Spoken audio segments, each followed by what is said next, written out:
ആ നശിച്ച കുഞ്ഞിന്റെ ശിരസെടുത്ത് എന്റെ മുന്നിൽ കാഴ്ചവെക്കും. വേഗം. കൽപ്പന പോലെ മഹാരാജൻ. ലോകത്തിന്റെ രക്ഷകൻ, യുവയായുള്ള ദൈവം. കലോത്സവ വേദിയിൽ കാഴ്ചക്കാരിൽ ഹരം കൊള്ളിക്കുന്ന കലയാണ് ചവിട്ടുനാടകം. കൊടുങ്ങല്ലൂരിന് വടക്ക് ചാവക്കാട് മുതൽ തെക്ക് കൊല്ലം വരെയുള്ള തീരദേശ പ്രദേശങ്ങളിലെ ലത്തീൻ കത്തോലിക്കക്കാരുടെ ഇടയിലാണ് ചവിട്ടുനാടകത്തിന് പ്രചാരം. അതുകൊണ്ട് തന്നെ ചവിട്ടുനാടകം കാണാൻ കാഴ്ചക്കാർ നിറയും.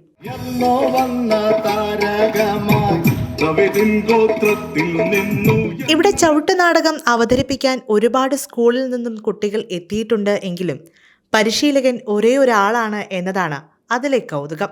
വിവിധ ജില്ലകളിലെ 19 ചവിട്ടുനാടക ടീമുകളുമായി എറണാകുളം കുറുമ്പത്തുരുത്ത് സ്വദേശി റോയി ജോർജ് കുട്ടി ആശാൻ സംസ്ഥാന സ്കൂൾ കലോത്സവത്തിൽ എത്തിയത് ഉള്ളിലൊരു ചെറിയ സങ്കടവുമായാണ്. ഈ കലോത്സവത്തിൽ മകളും കൂടെ ഉണ്ടാകണമെന്ന് ആ അച്ഛൻ ആഗ്രഹിച്ചിരുന്നു. എന്നാൽ കുസാറ്റ് ദുരന്തത്തിൽ നമ്മെ വിട്ടുപോയ ആൻ റിഫ്തയെ കൂടെ കൂട്ടാൻ ഈ അച്ഛന് സാധിച്ചില്ല. ചവിട്ടുനാടക വേദിയിലെ രാജകുമാരിയായിരുന്ന ആനിന്റെ ഓർമ്മകളും റോയി പങ്കുവെക്കുന്നുണ്ട്. എൻ്റെ മകള് കഴിഞ്ഞ കലോത്സവത്തിന് വന്നോന്ന് ആഗ്രഹിച്ചു. പക്ഷെ അവള് ഞങ്ങളിൽ നിന്ന് വേറെ വിട്ടുപോയി. എന്നാലും ഞങ്ങളുടെ കൂടെ ഉണ്ടെന്നുള്ള ഒരു ആത്മവിശ്വാസത്തിൽ തന്നെ ഞങ്ങൾ കൂടെ ഉണ്ട്. അത് കുറച്ച വിശ്വാസത്തിൽ ആണ് ഞങ്ങൾ ഇപ്പോഴും മുന്നോട്ട് പോണേ. എൻ്റെ വൈഫും മകൾക്ക് വന്നിട്ടുണ്ട് ഈ പ്രാവശ്യം കാണാനായിട്ട്. എല്ലാവരും കൂടിയാണ് ഞങ്ങളിങ്ങനെ ഈ പ്രാവശ്യം വന്നേക്കുന്നത്. HS വിഭാഗങ്ങളിലായാണ് റോയി ആശാന്റെ ശിഷ്യർ മത്സരിക്കുന്നത്. വേദി 4 അച്ഛൻ കോവിലാറിൽ ചവിട്ടുനാടകം HS വിഭാഗത്തിൽ തന്റെ ശിഷ്യന്മാരെ വേദിയിൽ കയറ്റുന്ന തിരക്കിലാണ് റോയി ആശാൻ. ഉള്ളിൽ സങ്കടമുണ്ടെങ്കിലും വേദിയിൽ മത്സരാർത്ഥികൾ മികച്ച പ്രകടനം കാഴ്ചവെക്കുന്നത് കാണുമ്പോൾ ആശാന്റെ മനസ്സ് നിറയുന്നുണ്ട്. റോയിയും മകനും ചേർന്നാണ് വിദ്യാർത്ഥികളെ ചവിട്ടുനാടകം പരിശീലിപ്പിച്ചത്. ഇപ്പോൾ നമ്മൾ വേദിയിലൊക്കെ അവതരിപ്പിക്കുന്നത് മെയിൻ വേദികളിലൊക്കെ അത് 2 മണിക്കൂറാണ്. 2 മണിക്കൂർ 1.5 മണിക്കൂറായിട്ട് ചുരുങ്ങിയൊക്കെയാണ്. കലോത്സവത്തിൽ ഇത് 20 മിനിറ്റായിട്ട് ചുരുങ്ങി. ആദ്യകാലങ്ങളിൽ പാടി അഭിനയിക്കും, പിന്നെ അതിനുശേഷം പിന്നെ അത് പിന്നണിയിൽ നിന്ന് പാടി കൊടുത്തിരുന്നു വെച്ച് ഇപ്പോൾ അത് റെക്കോർഡിംഗ് ആയി മാറി. അങ്ങനെയാണ് 20 മിനിറ്റ് ഇപ്പോൾ അവതരിപ്പിച്ചുകൊണ്ടിരിക്കുന്നത്. ഇതിനകത്ത് കലോത്സവത്തിൽ നമ്മൾ 10 പേരാണ് നമുക്ക് ഇതിനകത്ത് അവതരിപ്പിക്കാൻ പറ്റുള്ളൂ. 10 ഒരു ടീമിന് 10 പേരാണ്. അങ്ങനെയാണ് ഇപ്പോൾ അവതരിപ്പിച്ചുകൊണ്ടിരിക്കുന്നത്. പല കഥകളുണ്ട്. ഇപ്പോൾ ഞാൻ തന്നെ ഇപ്പോൾ 6 കഥകൾ എഴുതിയിട്ട് ഇപ്പോൾ ഇവിടെ വന്നേക്കുന്നത് 3 കഥകളാണ് നമ്മൾ എടുത്തേക്കുന്നത്. നമ്മൾ ടീം ഇപ്പോൾ 10-16 ടീമോളം 2 കൂടി ഉണ്ട്.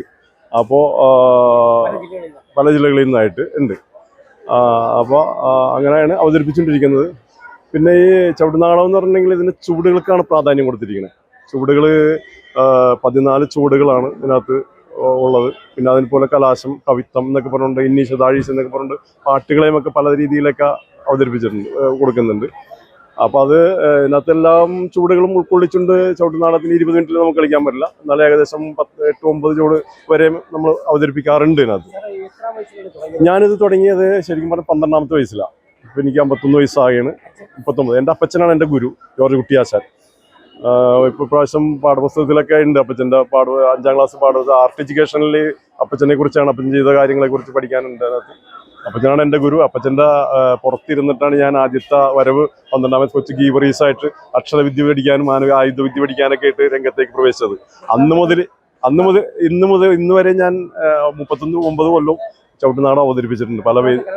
ഇതിപ്പോൾ എൻ്റെ 2012 സ്റ്റാർട്ട് ചെയ്തത്. അന്ന് മുതൽ ഇന്ന് വരെ ഉണ്ട് ചവിട്ടുനാടകത്തിൽ. ചവിട്ടാടം എന്ന് പറയുമ്പം നല്ല എനർജിയിൽ കളിക്കേണ്ടതൊക്കെയായിരുന്നു. അപ്പം നമ്മളത് കളിക്കുന്ന ഒട്ടും പ്രതീക്ഷിച്ചില്ല. പക്ഷെ ഈ സ്റ്റോറിയൊക്കെ കേട്ടപ്പോൾ നമുക്കൊരു എക്സൈറ്റ്മെന്റ് കൂടി നമ്മൾ അങ്ങനെ കളിച്ചു. എല്ലാവരും കളിച്ചിപ്പോൾ സ്റ്റേജ് വരെ എത്തി. ഇനി അതിന്റെ എല്ലാം ഫസ്റ്റ് ഒക്കെ കിട്ടുന്നതാണ് നമ്മുടെ ഒരു പ്രതീക്ഷ. നമ്മുടെ സ്കൂളിൽ ആദ്യമായിട്ടാണ് ചവിട്ടാടം വേണ്ടായിരുന്നു. നമുക്ക് സ്റ്റേറ്റ് വരെ എത്താൻ പറ്റിയത് വലിയ സന്തോഷം. അതുപോലെ കഷ്ടപ്പെട്ട് കിട്ടിയത് സന്തോഷം.